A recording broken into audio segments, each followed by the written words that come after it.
गांव के छोर पर एक छोटा सा घर था जहां रमेश अपनी मां के साथ रहता था।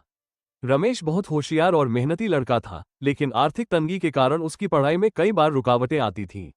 उसकी मां दिन रात मेहनत करके जैसे तैसे घर चलाती थी। रमेश को किताबें पढ़ने का बहुत शौक था, लेकिन उसके पास नई किताबें खरीदने के पैसे नहीं थे। गांव की स्कूल की लाइब्रेरी भी छोटी थी, जहां बस गिनती की किताबें थीं।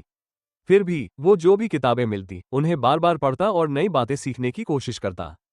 एक दिन गांव में एक बूढ़े आदमी का आगमन हुआ। वे बहुत बुद्धिमान लग रहे थे और गांव के बच्चों को पढ़ाने के लिए आए थे। उन्होंने रमेश को देखा और उसकी सीखने की ललक को पहचान लिया।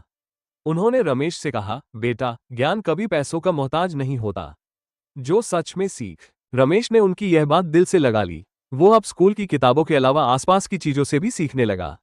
खेतों में काम कर रहे किसानों से खेती के बारे में पूछता, बढ़ई से लकड़ी के औजारों की जानकारी लेता और गांव के बुजुर्गों से पुरानी कहानियां सुनता।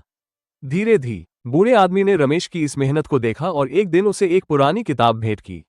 वो किताब विज्ञान और आविष्कारों से भरी हुई थी। रमेश ने उसे बड़े मन से पढ़ा और उसमें लिखी बातों को अपने जीवन में अपनाने लगा। कुछ सालों बाद रमेश ने अपनी मेहनत और ज्ञान के बल पर एक बड़ी स्कॉलरशिप जीत ली और शहर के अच्छे कॉलेज में पढ़ने चला गया। जब वो विदा हो रहा था तो उसने अपनी मां और उस बूढ़े आदमी के चरण छूकर कहा, मुझे दुनिया की सबसे अनमोल चीज मिली, ज्ञान का उपहार। शिक्षा, सच्चा ज्ञान पैसों का मोहताज नहीं होता। सीखने की ललक और मेहनत ही इंसान को आगे बढ़ाती है। हमारे चैनल फन स्टेशन को सब्सक्राइब करें।